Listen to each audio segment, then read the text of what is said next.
할렐루야. 오늘은 마음껏 소리를 쳐도 될 것 같은, 또 치고 싶은 여러분의 아멘 소리가 천장을 뚫어댈 것 같은, 할렐루야. 왕이 나셨습니다. 자고 계시면 축복하십시오. 메리 크리스마스. 메시아가 오셨습니다. 주님이 오셨습니다. 할렐루야. 오늘 성가대 복장이 얼마나, 충청도 말로 얼마나 깜찍합니까? 깜짝 놀랐습니다. 그래서 나는 또 다 사슴을 달았나 했더니 또 어떤 분은 사슴 달고, 어떤 분은 목도리 하고, 어떤 분은 장미 달고 가지각색으로 달았는데, 얼마나 예수님의 탄생을 축하하며 성가대가 마음을 모아서 찬양을 준비하고 복장을 준비했는지 제가 보기에도 그냥 코끝이 찡한데 주님 기뻐하실 것을 믿습니다. 여러분, 크리스마스가 무서운 위기를 만나고 있는 걸 아시나요?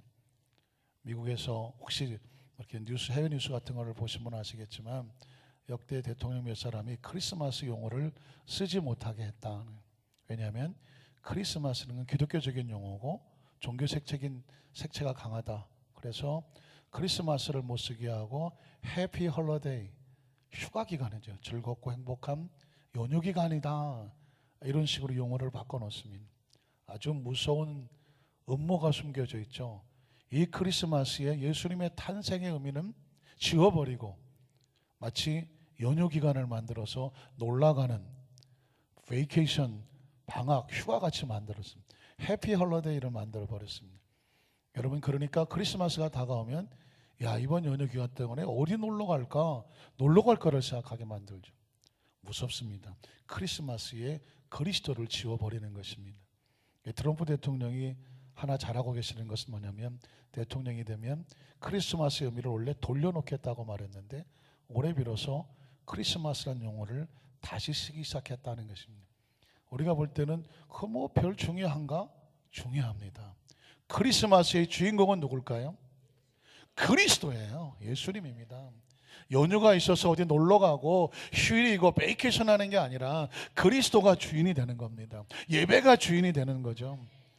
그러니까 여러분, 오늘 이 자리에 크리스마스 성탄절을 맞이하여 모든 열리를 제쳐놓으시고 예배하러 나오신 여러분들은 세상에 밀려가는 사람이 아니라 밀고 가는 사람입니다. 또 안타까운 것은 대한민국에도 지금 크리스마스의 분위기가 전혀 나지를 않는다 언론에 나오죠. 왜 그럴까요? 캐롤이 들리지를 않습니다. 길거리에 캐롤 들어보셨나요? 거의 캐롤이 안 들립니다. 이유를 물어봤더니 캐롤도 저작권이 있어갖고 트는 대로 돈 내라 그러죠. 트는 대로. 무서운 거죠. 물론 저작권은 필요하겠지만 길거리에서 이런 것들이 문화가 되니까 캐롤이 사라지고 예수 그리스도의 탄생을 축하하는 크리스마스 분위기가 전혀 길거리 나지를 않습니다. 또 지금 대한민국은 제천에 있는 화재 사건으로 인해서 대통령이 성탄 메시지를 하시지 않기로 하셨습니다. 유가족들을 위로하는 마음은 알겠지만 사실 크리스찬의 입장에서 볼 때는 얼마나 마음이 아픕니까? 나라의 대통령이 성탄의 메시지를 해주면 얼마나 위로가 되고 용기가 될까 하는 생각도 해보지만, 그러나 우리도 그들의 마음과 같이 애도하는 마음을 갖기는 합니다. 그럴 때일수록 우리는 어떻게 될까요? 크리스찬은 우리 마음속에 그리스도의 탄생에 대해서 더 뜨겁고 더 충만하게 이 그리스도의 임하심에 의미에 감사의 마음을 가지고 하나님께 예배하는 심령이 되기를 주님의 이름으로 축복합니다. 우리 한 번 더 축복하십시오. 예수님이 오셨습니다. 우리에게 오셨습니다. 할렐루야.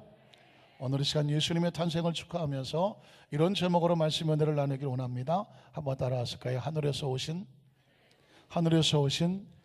예수 그리스도. 혹시 여러분 하숙생이라고 하는 노래를 기억하시나요? 성가대. 모른다. 난 하숙생이라는 노래 모른다. 오, 어떻게 모르시죠? 제가 하숙생이라는 노래를 모르는 사람 물어보면 둘 중에 하나예요.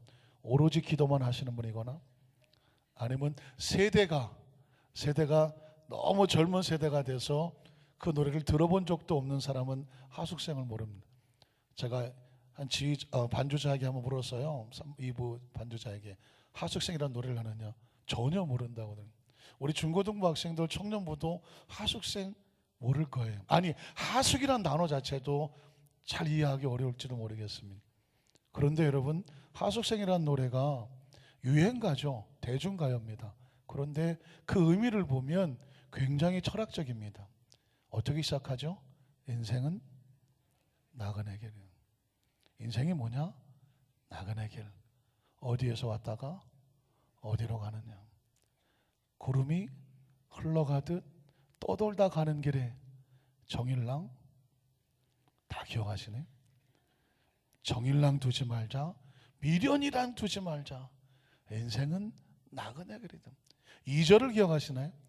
2절을 기억하시면 왕년에 노래방에 좀 가서 마이크 좀 잡아보시면 2절은 어떻게 시작하나? 인생은, 마이크 좀 잡아왔더니 갑자기 모르는 척 하시는, 인생은 벌거숭이라고 말하고 있습니다. 빈손으로 왔다가 빈손으로 간다. 강물이 흘러가듯 떠돌다 가는 길에 또 뭐라 두지 말자, 정일랑 두지 말자, 미련이랑 두지 말자. 역시 인생은 나그네일 것 같다는. 여러분, 사실상 이 노래의 주제는 인생은 구름과 같고 강물과 같고 어디서 와서 어디로 가는지를 모른다. 영원히 머물질 것이 아니다. 그래서 정이나 미련에 두지 말라. 신기한 것은 뭐냐면 하숙생이란 말이 나옵니까? 안 나옵니까? 안 나옵니다. 하숙생이란 말이 안 나오는데 그 노래의 제목이 뭘까요? 하숙생이에요. 왜 그럴까요? 이 의미에 하숙생이란 말에 담겨져. 인생은 뭐냐? 하숙생이다. 하숙생이 뭐예요? 하숙한다는 게 예전 이 젊은 사람은 잘 이해 못할지 모르죠. 아까 반주자한테 하숙을 안 했더니 손 들었다가 연세가 드셨군요. 제가 깜짝 놀라더라고요.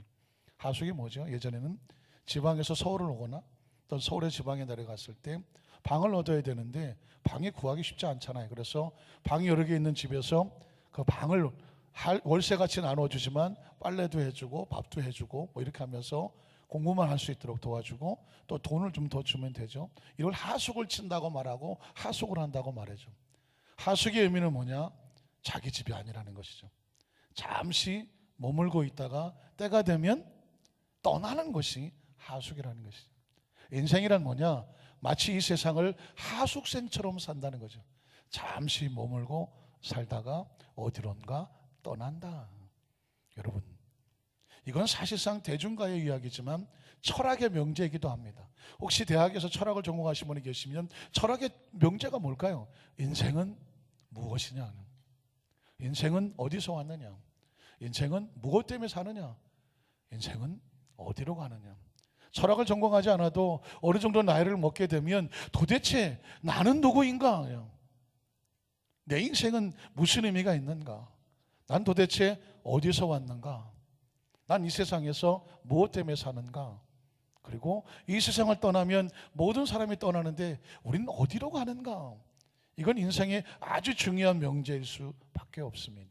사랑하는 성도 여러분, 오늘은 예수님이 탄생하신 성탄절입니다.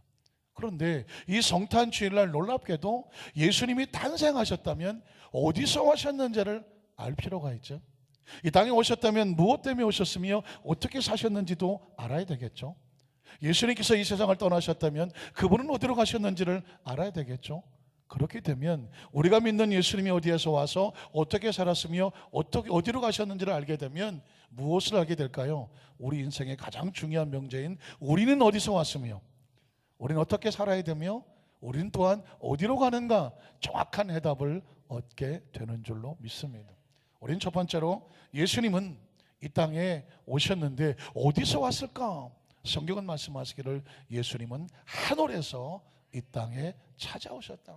한번 따라 하실까요? 하늘에서 이 땅에 찾아오신 예수 그리스도. 우리가 크리스마스 예수님이 이 땅에 태어나신 것도 중요하지만 어디서 왔는지를 정확히 아는 것은 더 중요합니다. 누가복음 1장 26절로 28절에 보니까 여섯째 달에 천사 가브리엘이 있습니다.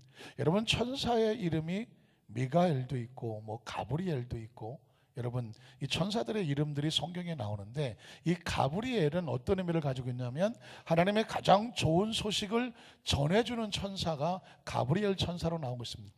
그런데 천사는 어디에서 옵니까? 하늘에서 오죠. 메시아의 탄생을 얘기할 때에 이건 땅에 어디서 미국에서 온 것도 아니고 저 아프리카에서 온 것도 아닙니다. 예수님의 탄생의 소식을 전해주는 그 소식의 출발은 어디서 오느냐? 하늘에서 오고 있습니다. 천사 가브리엘이 누구의 보내심을 받았습니까? 하나님의 보내심을 받아서 갈릴리 나사렛이라는 동네에 가서 다윗의 자손 요셉이라는 사람과 약혼한 처녀에게 이르니 그 처녀의 이름은 마리아라. 그에게 들어가서 이르되 은혜를 받은 자여 평안할지어다. 주께서, 여기서 주께서라는 것은 뭐냐면 모든 만물의 주인인 하나님께서, 하나님이라는 의미를 가지고 있습니다. 하나님께서 너와 함께 하시도다. 잘 들어보십시오. 하나님이 은혜로 마리아와 함께 하신다는, 하나님의 은총이 하늘에서 땅에 있는 마리아에게 함께 하셨다는 것입니다. 어떤 내용으로 함께 하실까요? 그 다음 절 29절 보면 처녀가 그 말을 듣고 놀라 이런 인사가 어찌민가 생각하며 천사가 이르되, 자, 천사가 말하면 하늘에서 오는 소식입니다. 마리아여 무서워하지 말라. 내가 누구에게? 하나님께 은혜를 입었느니라. 하나님이라는 단어를 하늘로 바꾸면 하늘의 은혜를 입었느니라. 땅에 있는 사람이 하늘의 은혜를 입었느니라. 그 다음에 보라 내가 잉태하여 아들을 낳으리니 그 이름을 예수라 하라. 그가 큰 자가 되고 지극히 높으시니, 지극히 높으시니가 누굴까요? 성경은 하나님, 주, 지극히 높으시니 같은 말입니다. 하늘이라는 뜻입니다. 지극히 높으신 하나님의 아들이라 일컬어진다. 예수 그리스도는 사람의 아들이 아니라 하늘의 아들이요 하나님의 자녀로, 하나님의 아들로 이 땅에 태어나시는 것이죠. 그 다음 절에 보면 그래서 주 하나님께서 그 조상 다윗의 왕위를 그 아들 예수 그리스도에게 주시리니, 그래서 영원히 야곱의 집을 왕으로 다스릴 것이며 예수 그리스도가 와서 다스리는 나라가 무궁할 것이다. 성경은 계속해서 메시아의 탄생은 하늘로부터 온 하늘의 소식이요 하늘의 축복인 것을 말씀합니다. 34절에 보면 마리아가 천사에게 말하되, 잘 들어보십시오. 나는 남자를 알지 못하니 어찌 이런 일이 있을 수 있겠습니까? 여러분, 이 세상에서 생명이 잉태하려면, 땅에서 잉태하려면 남자와 여자가 결혼을 해서 그래서 함께 동거하면서 생명이 잉태가 되고, 이게 땅의 사건입니다. 땅의 원리와 원칙입니다.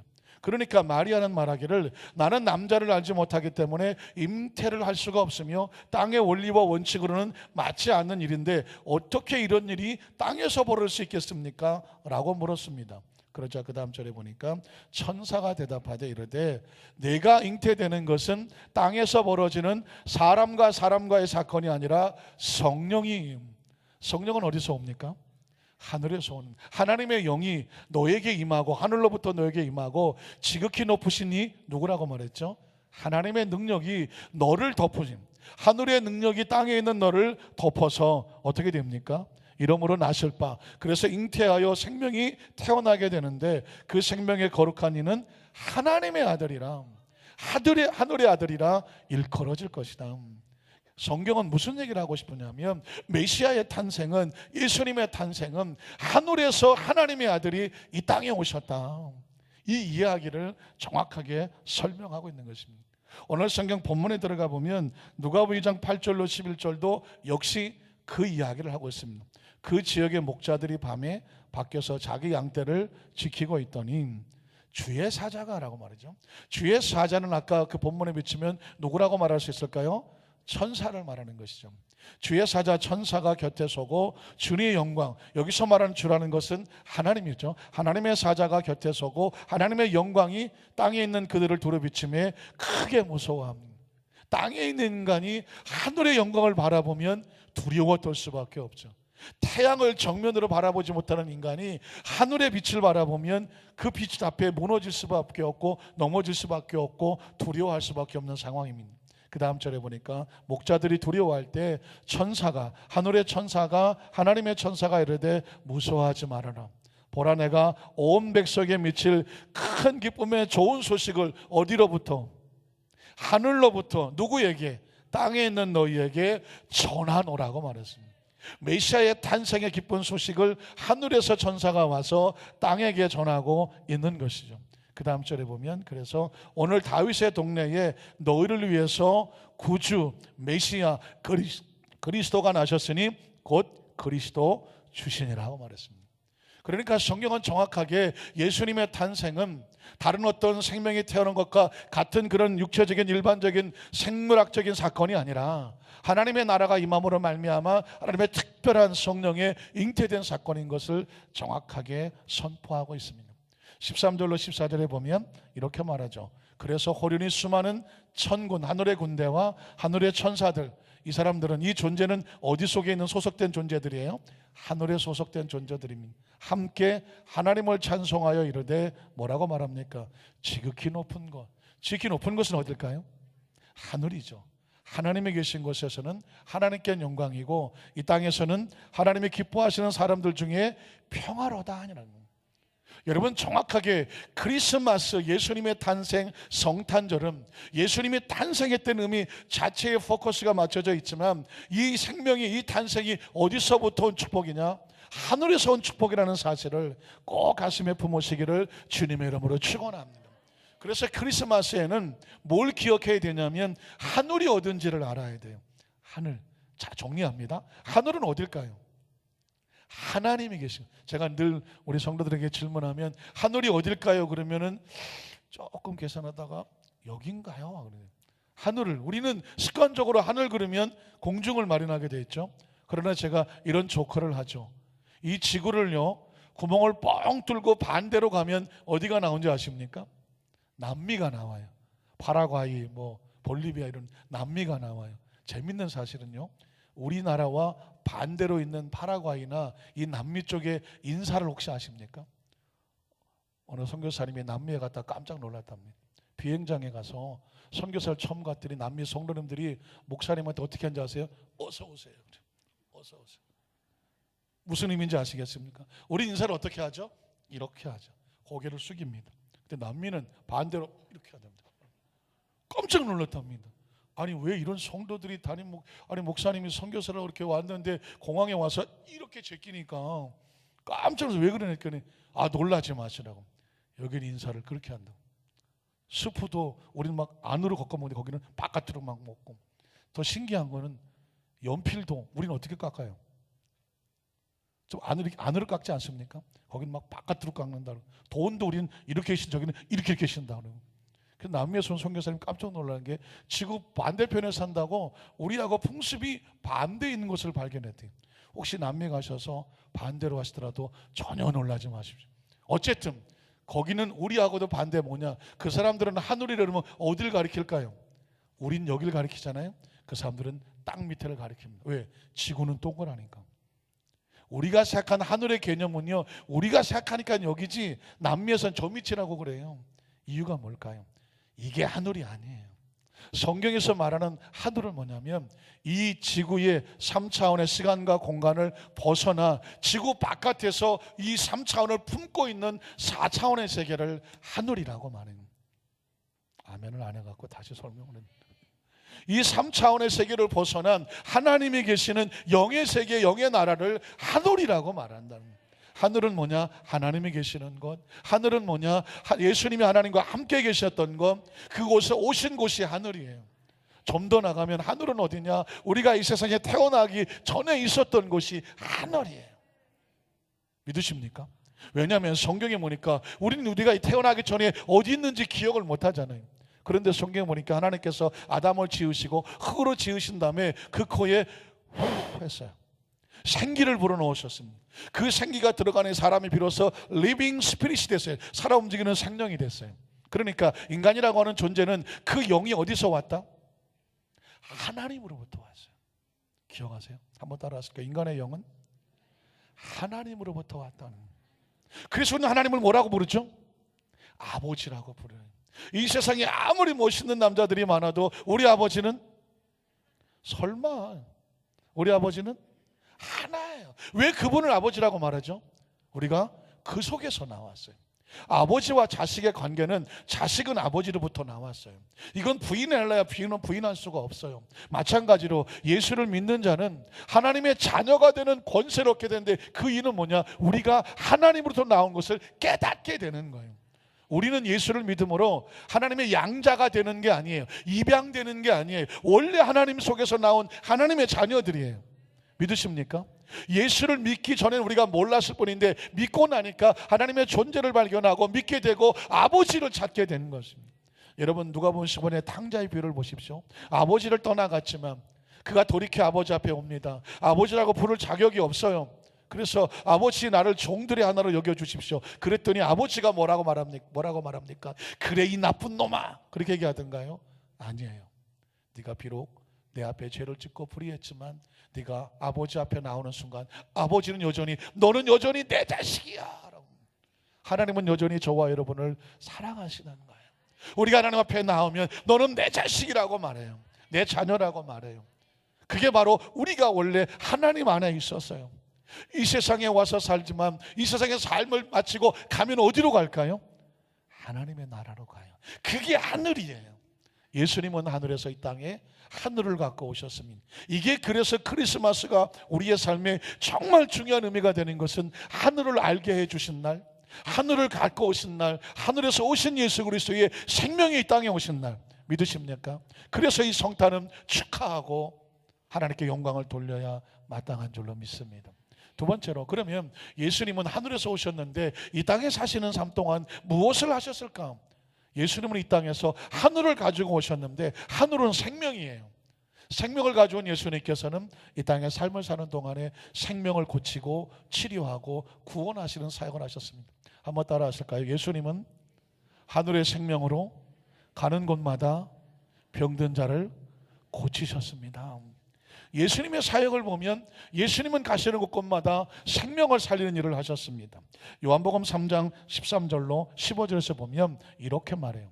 예수님은 하늘에서 오셨다. 자, 하늘에서 내려온 자, 곧 인자 외에는 하늘에 올라간 자가 없느니라. 예수님 자신이 하늘에서 내려오셨다고 말합니다. 이 세상에서 어느 누구도 하늘에서 내려온 자는 없습니다. 혹시 저 하늘에서 왔습니다 하고 계십니까?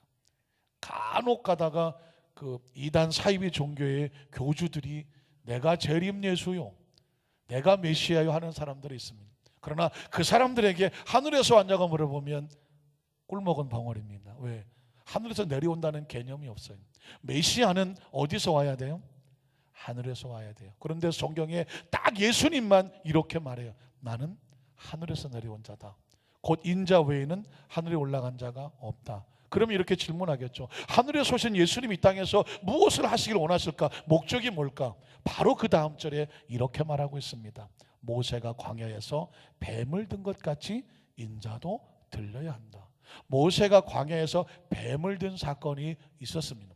구약시대의 민수기 21장의 사건인데 이 사건을 예로 들면서 모세가 광야에서 뱀을 장대에 매달아 들었어. 이것처럼 나도 마치 장대에 매달은 노뱀과 같이 들려야 돼. 바로 십자가에 달리실 것을 예언하시는 거죠. 들려야 될 것인데 그러면 어떤 일이 벌어지는지 아느냐? 그 다음 절에 보니까 이는 그 십자가에 달리신 예수를 믿는 자마다 무엇을 얻게 해요? 영생을 얻게 하려 하십니다. 영혼을 고쳐주는 것을 영생이라고 말하고 구원이라고 말하고 육체를 고쳐주는 것을 치료라고 말하고 신유라고 말하고 삶에 무너지고 깨진 삶을 그 삶에 그 상처 입은 그것을 고쳐주는 것을 인생의 축복이라고 말하는 것입니다.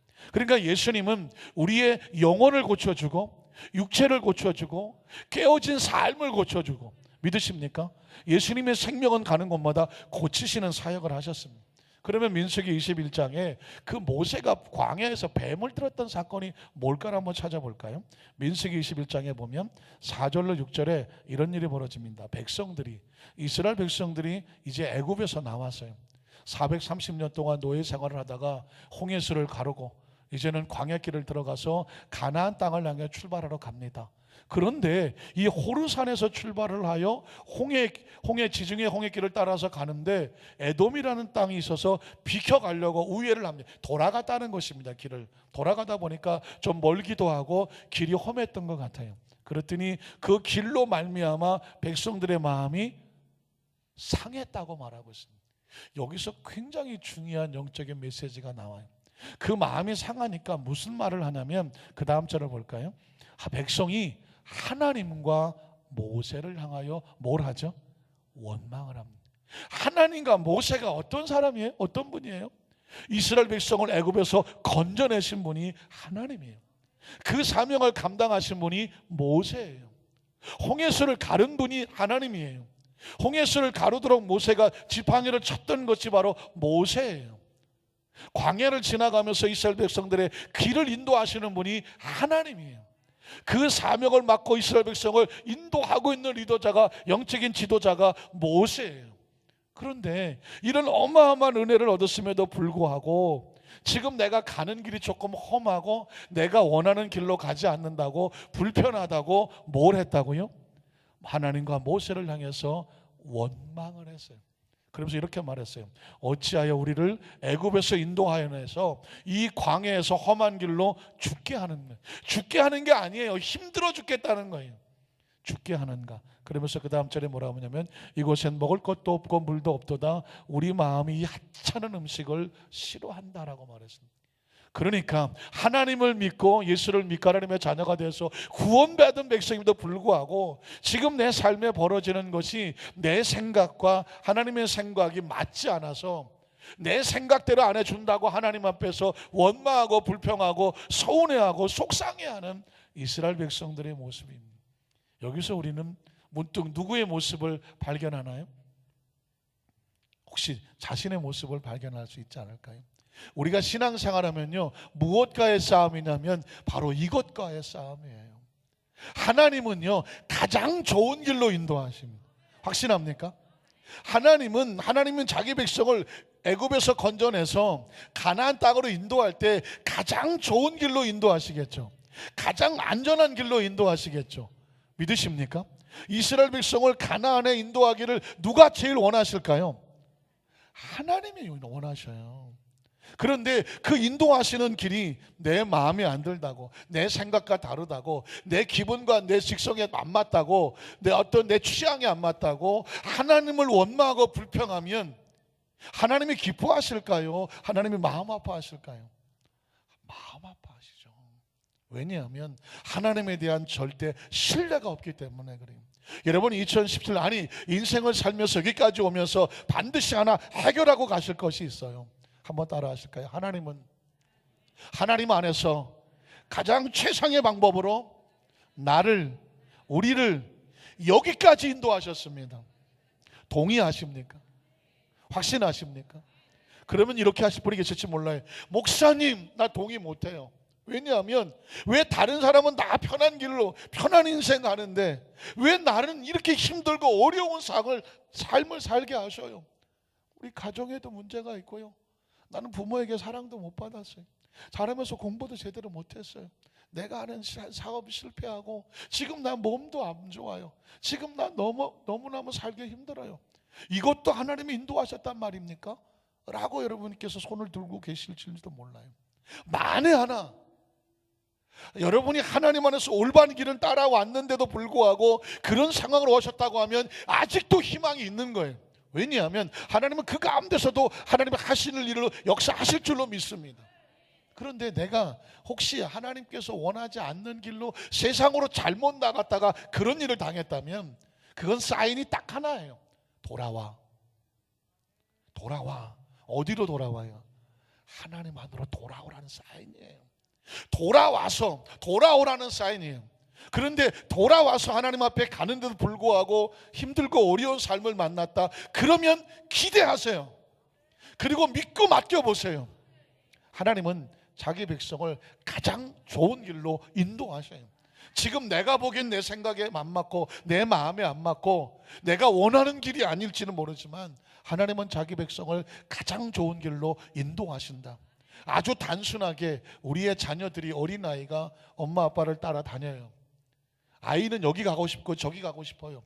이것도 먹고 싶고 저것도 막 먹고 싶어요. 막 주워 먹고 싶어요.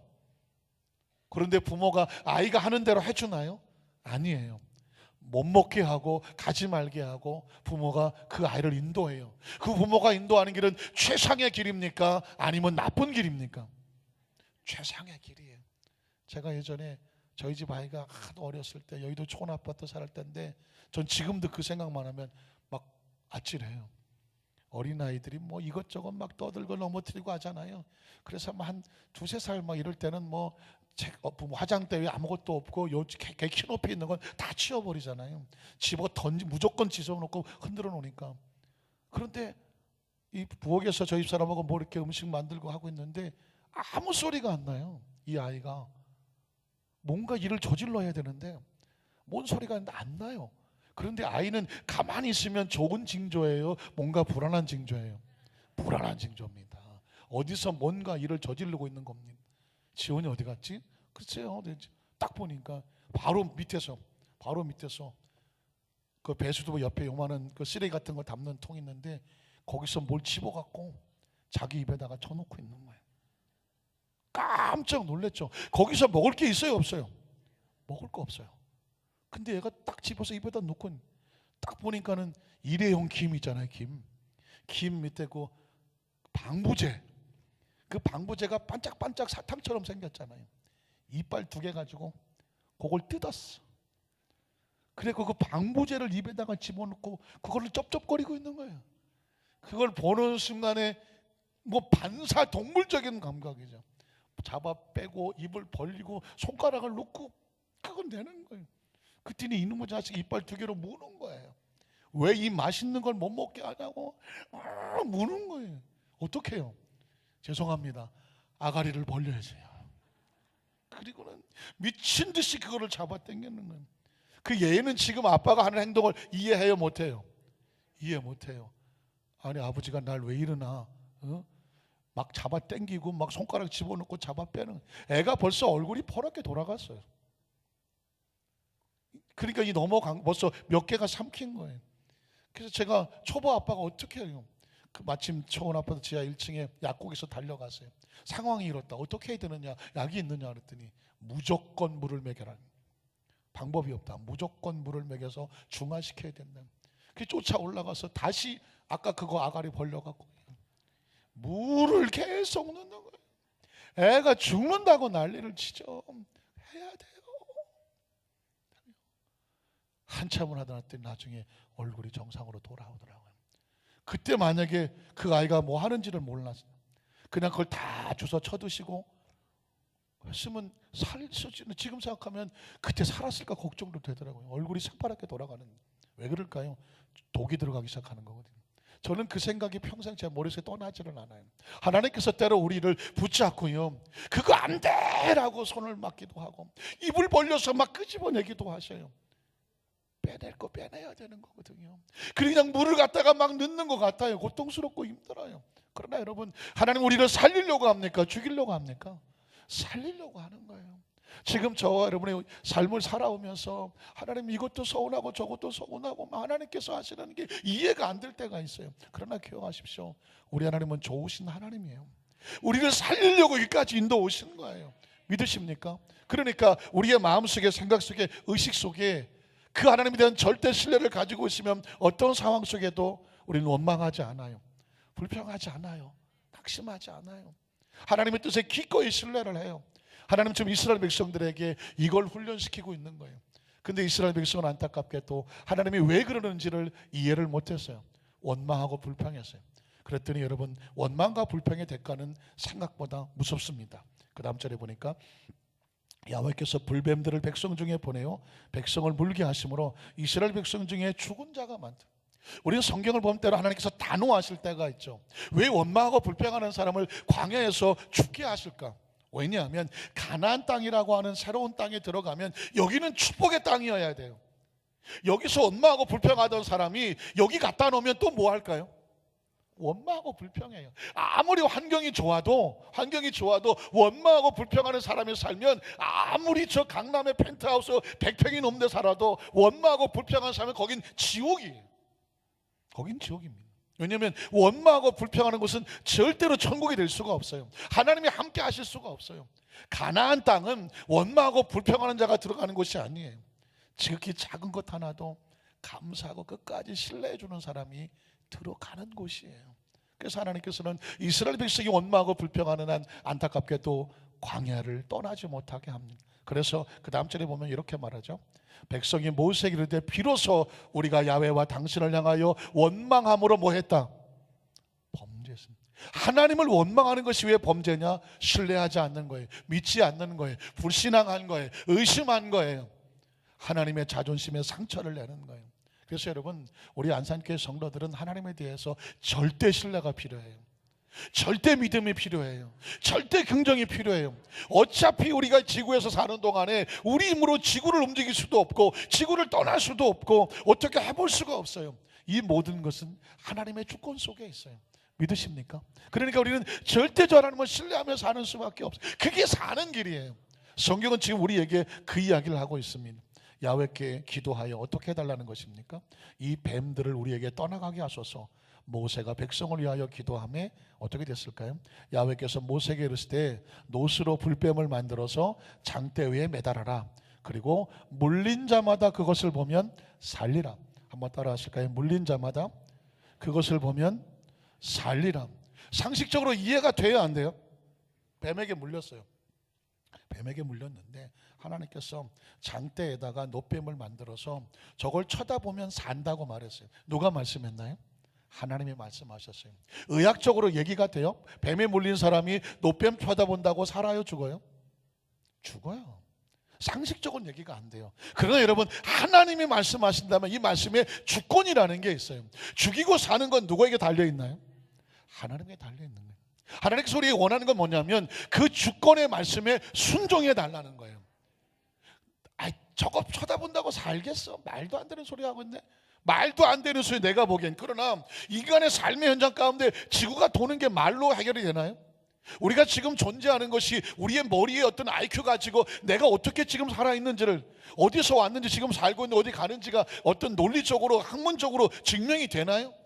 이건 증명되는 사건이 아니라 주권적인 사건이에요. 창조주가 만들면 존재하는 것이고 창조주의 주권적인 사건이에요. 그러니까 하나님은 지금 하나님의 주권에 대해서 기꺼이 믿어줄 수 있는 자를 묻고 있는 거예요. 물린 자마다 그것을 보면 어떻게 된다고요? 산다고 말했습니다. 자, 그래서 그 다음에 보면 뭐라고 되어 있나요? 9절에 보니까 모세가 노뱀을 만들어 장대 위에 답니다. 놀랍게도 뱀에게 물린 자가 노뱀을 쳐다본 적 모두 어떻게 되더라? 살더라. 이게 믿어지면 하나님의 주권을 인정하는 게 되는 것이고, 이게 믿어지지 않냐면 하나님의 주권이 인정이 안 되는 거예요. 근데 예수님께서 이 사건을 예로 들면서 예수님이 그렇게 하시겠다는 것입니다. 예수님을 구주로 믿는 자는 살겠다는 것입니다. 이건 하나님의 주권이에요. 믿으면 살고 믿지 아니하면 죽는다는 것입니다. 그럼 이렇게 말할 수 있었죠. 왜 예수님만 믿으면 사느냐? 그건 하나님의 주권이에요. 그 주권을 믿지 않는 자는 안타깝지만 노뱀을 쳐다보지 아니함으로 죽었다고 말씀하고 있습니다. 여러분, 우리는 예수님이 지금도 우리 가운데 생명으로 치유하시는 것을 믿습니다. 저는 절대적으로 믿습니다. 예수님이 생명인 것을 믿습니다. 암 환자에게 매일 찾아가서 예수의 생명을 선포했더니 그 암이 떨어져 나가고 그곳에 생명이 임하고 생명이 치유되더라고요. 그러니까 제가 믿는 건 딱 하나밖에 없어요. 예수님은 생명이다. 예수님이 어떻게 생명인데 고치느냐? 나는 모른다. 성경에 예수님은 생명이라고 주권을 선포했다. 우리가 하는 것은 뭐냐? 예수가 생명인 것을 믿고 생명을 선포하는 것이다. 생명으로 기도하는 것이다. 그랬더니 하나님의 주권대로 생명이 살더라. 여러분, 그래서 우리 교회는 찬양하다가 생명이 치유됩니다. 왜냐하면 찬양은 예수님의 생명을 높이는 것이거든요. 어떤 분은 기도하다가 예수님의 생명으로 치료받습니다. 어떤 분은 말씀을 듣다가요, 듣는 가운데 성령께서 역사하셔서 치료 역사가 나타납니다. 왜냐하면 전 강단에 올라오기 전에 이렇게 기도하고 올라갑니다. 예수의 생명으로 오늘도 하나님 찬양하다 낫게 하시옵소서. 기도하다 낫게 하시옵소서. 어떤 분은 예배 말씀 듣다가 낫게 하시옵소서. 여러분, 놀라운 것은요, 이제 우리 예배 드리고 나서 또 설교 전이나 또 설교 끝나고 나서 성도들 간에 막 교제하거든요. 서로 인사하고 서로 안아주고 악수도 해주고, 그리고 뭐 서로 축복도 해주고, 또 사랑합니다, 미안합니다, 고맙습니다, 감사합니다, 서로 교통도 해주고 그런 시간을 가져요. 그런데 그 교통의 교제 고백 시간에도 치유 역사가 나타나요. 많은 간증들이 지금 저한테 들려와요. 더 신기한 건 뭔지 아십니까? 예배 끝나고 나갈 때 저하고 악수하다가도 치료 역사가 나타나요. 이거 무슨 교주 같은 소리를 하고 있죠. 근데 저는 한 번도 제 입으로 저하고 악수하면 낫습니다 말해본 적이 없어요. 그리고 저는 안 믿어요. 세상에 저를 지가 얘기해놓고 지가 안 믿는다고 그래요. 목사가 안 믿는다고 말하는 건 이유가 뭐냐? 저는 제 의사가 하나도 없다는 얘기예요. 의도도 없고 의사도 없고 의지도 없어요. 저는 뭐 제가 악수해서 우리 성도들이 나을지어다 해본 적도 없어요. 왜 그런지 아시십니까? 저는 제가 볼 때 그 믿음이 없어요. 그런데 놀랍게도 나은 사람이 와서 간증을 해요. 어떤 성도님이 직장을 생활을 해요. 그런데 팔꿈치가 아파서 들지를 못해. 남편 없이 자녀 데리고 본인이 일을 해야 먹고 살아요. 그래 팔꿈치가 나야 돼요. 예배 시간에 낫기를 기도했어요. 예배 시간에 낫지를 않았어요. 이제 나가면 끝이에요. 축도하는 동안에 그랬어요. 하나님, 저 지금 이번 주에 손이 발 안 나면 나가서 일 못해요. 일 못하면 난 내 자식들하고 굶어 죽어요. 하나님 살려주세요. 고쳐주세요. 남은 건 뭐냐? 나가다가 목사님하고 악수하는 거 하나밖에 없더래. 그분의 생각이에요. 제 얘기가 아니에요. 나가면서 목사님하고 악수할 때 낫게 해달라고 기도했대. 그건 절박한 거예요. 새끼 살리기 위해서 살아야 되는 거예요. 그리고 나가면서 악수를 했어요. 전 그런 내용을 전혀 몰라요. 할렐루야 하고 나갔어요. 다음 주에 와서 간증을 하는 거예요. 목사님, 사실은 저는 그런 의도를 가지고 악수를 했대요. 그런데 놀랍게도 그 시간 나가고 나서 그 통증이 사라졌대요. 한 주간 동안 열심히 일했대요. 그래서 쉬지를 않았대요. 아멘소리도 별로 힘도 없고, 오유 할렐루야, 우리 감사 박수 한번 드리겠습니다. 아까 2부에 아멘 아무도 안 했어요. 저는 당연하다고 생각을 해요. 왜? 저도 안 믿었으니까. 그래서 제가 생각했죠. 하나님께서 그분이 너무 절박하니까 하나님 사용하셨나 보다. 그런데 또 어떤 권사님이 말씀하세요. 목사님, 저 너무 힘들었어요. 그런데 갑자기 목사님하고 악수하면 나을 것 같은 생각이 들어서 저 뚜껑에 있다가 사람 기다렸다 악수하고 나갔대요. 저는 전혀 눈치 못 챈 사건이에요. 그런데 목사님, 나 저 났어요. 그렇게 간증을 해요. 여기까지는 여러분도 별로 아멘 안 하잖아요. 저도 아멘 안 해요. 그런데 문제는 뭐냐면 어느 집에 신방을 갔어요. 불과 몇 개월 전이에요. 갔는데 그 집은 한 30살 될까 말까 하는 그 집 딸이에요. 딸인데 젊은 사람이죠. 젊은 사람들은요 상당히 논리적이라 쉽게 아멘 이런 거 잘 안 합니다. 그런데 신방원의 그 딸 자매가 저한테 이렇게 인사를 해요. 목사님, 저요 지난번에 너무 몸이 아프고 힘들었는데요 목사님하고 악수하고 났어요. 그래서 제가 다시 봤어요. 왜? 머리를 단아하게 메고 이렇게 한 30대밖에 안 보는 자매예요. 젊은 사람이란 말이에요. 쉽게 그런 고백을 할 수 있는 자매가 아니에요. 그래서 정말이냐고 물었어요. 그랬더니 정말 났다고. 와, 그러냐고 감사하다고 그러는데 제가 그래서 그 다음에 얘기하는 거예요. 저는 절대로 저하고 악수한다고 난다고 저는 아무 말도 안 해요. 저는 제 자신도 믿지 않아요. 그런데 문제는 뭐냐? 본인이 그런 믿음을 가지고 기도했을 때 예수의 이름으로, 예수님의 이름으로 놔두라는 것입니다. 왜냐하면 예수의 옷가에 손을 댔던 혈루증 걸린 여인은 예수님의 의사도 묻지 않았고 예수님의 사전에 통보하지도 않았어요. 예수의 옷가에 손을 대기만 하면 자기가 나을 것 같은 절박함을 가지고 예수의 옷가에 손을 대었어요. 그런데 그 여인이 그 믿음으로 나왔어요. 예수님 말씀합니다. 네 믿음이 너를 구원했다고 말하는 것입니다. 여기에 믿음의 근거는 예수님이에요. 믿으십니까? 능력도 예수님이에요. 사랑하는 성도 여러분, 제가 이 말씀을 드린 이유는 뭐냐면 여러분이 예배하고 찬양하고 할 때마다 믿음을 가지고 기대하십시오. 하나님 말씀 들을 때 낫게 해주십시오. 기도할 때 낫게 해주십시오. 찬양할 때 낫게 해주십시오. 그 얘기는 뭐냐? 이 안에 예수의 생명이 예수의 이름으로 충만하기 때문에 예수님은 지금도 저와 여러분을 고치시기를 원하세요. 회복시키기를 원하세요. 마지막 세 번째는 그래서 예수님은 어디로 가셨느냐가 중요하죠. 예수님은 하늘로 가는 길을 예비해 주셨습니다. 한번 따라 하실까요? 예수님은 하늘로 가는 길을 예비해 주셨습니다. 요한복음 14장 1절로 3절을 보면 예수님이 이 사역을 마치고 가시는 곳을 예비합니다. 너희는 마음에 근심하지 말라. 하나님을 믿으니 또 나를 믿어라. 믿으라. 무엇을 믿느냐요? 내 아버지 집에, 내 아버지 집은 어디에 있나요? 하늘에 있죠. 내 아버지 집에 거할 것이 많도다. 그렇지 않으면서 너에게 일렀으리라. 내가 너희를 위해서 거처를 예비하러 어디로 가요? 하늘로 가요. 하늘로 가요. 가면 어떻게 될까요? 그 다음 절에 보면 가서 너희를 위해서 거처를 예비하면, 우리가 거할 집을 하늘에 예비하면 내가 다시 와서, 이걸 뭐라고 말하죠? 재림이라고 말해요. 다시 오시는 예수님, 이유가 있어요. 다시 오실 때는 어떻게 한다? 너희를 내게로 영접하여 나 있는 곳이 어디죠? 하늘이죠. 하늘에 너희를 데려가서 너희도 나와 함께 영원히 있게 하리라. 할렐루야. 하나님께 우리 감사 박수 한번 할까요? 하나님 감사합니다. 크리스마스는 메시아가 오신 걸로 끝나지 않아요. 메시아가 생명을 가지고 왔어요. 생명을 우리를 치료하고 계시죠. 이 땅에 삶을 마치고 갈 때에 육신은 먹고 갔지만 갈 곳이 있어요. 어디에 있느냐? 하늘에 있어요. 그걸 천국이라고 말하며 아버지 집에 말하며 영원히 있는 것이라고 말씀하고 있는 줄로 믿습니다. 누구의 이름으로 가나요? 요한복음 14장 6절에 보니까 이렇게 말하죠. 예수께서 이르시되 내가 곧 길이요 진리요 생명이니 나로 말미암지 않고는 only way, 딱 하나예요. 길이 하나예요.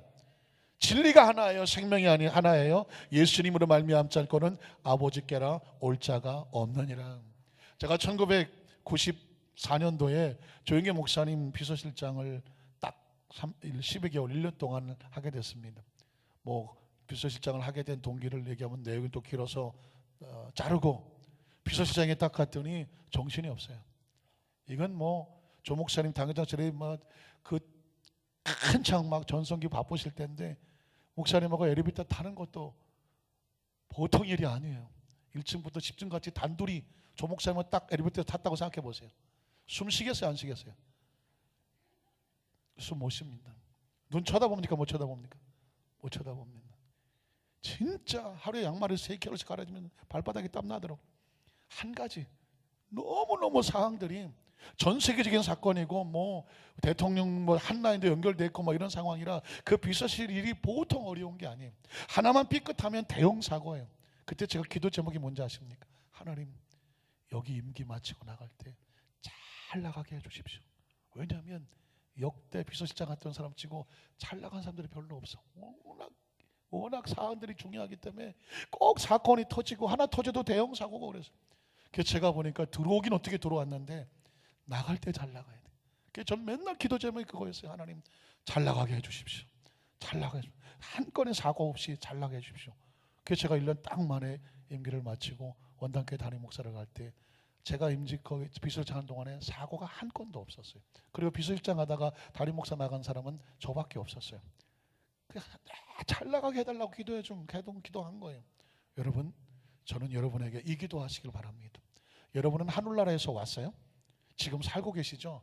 여러분이 이제 남은 거 하나 있어요. 남은 거 뭐 해야 돼요? 잘 나가야 돼요. 여러분, 이 지구에 오신 것 같이 웰컴 투 지구예요. 잘 오셨어요. 지금 잘 살고 계시죠? 이제 남은 거 잘해야 돼요. 잘 나가야 돼요. 여러분이 아무리 화려하게 태어났고 아무리 지금 잘 사시다가도 갈 때 잘못 가면 인생은 아무 의미 없어요. 꼭 한 군데 가야 돼요. 어디로 가야 돼요? 예수님께서 예비하신 그 아버지 집으로 가야 돼요. 그러기 위해서는 땅에서 잘 살다가 잘 나가셔야 돼요. 예수 크리스마스를 바라보면서 꼭 기억하셔야 돼요. 예수님께서 가신 그 길을 우리가 가야 되는구나. 잘 가야 되구나. 원망과 불평하는 것이 아니라 감사 기쁨으로 잘 가야 되구나. 애굽에서 나온 이스라엘 백성 300만은요 다 가나안 땅 들어가지 않았어요. 그들은 안타깝지만 못 들어갔어요. 원망과 불평하다 광야에서 그들은 한 줌의 먼지로 사라졌어요. 새로운 세대가 원망과 불평을 모르는 새로운 세대만이 가나안을 들어갈 수가 있었어요. 이 크리스마스를 맞아서 하나님 주신 은혜에 감사하고 살고 있는 생명에 감사하고 천국집에 감사하고 하나님 앞에 참 감사의 삶을 사시다가 천국에 우리 모두 잘 나가시는, 이 지구에서 잘 빠져나가야 돼요. 잘 빠져나가셔서 천국에 만난 우리 성령 되시기를 주님의 이름으로 축원합니다. 기도하겠습니다. 하나님 아버지 감사합니다.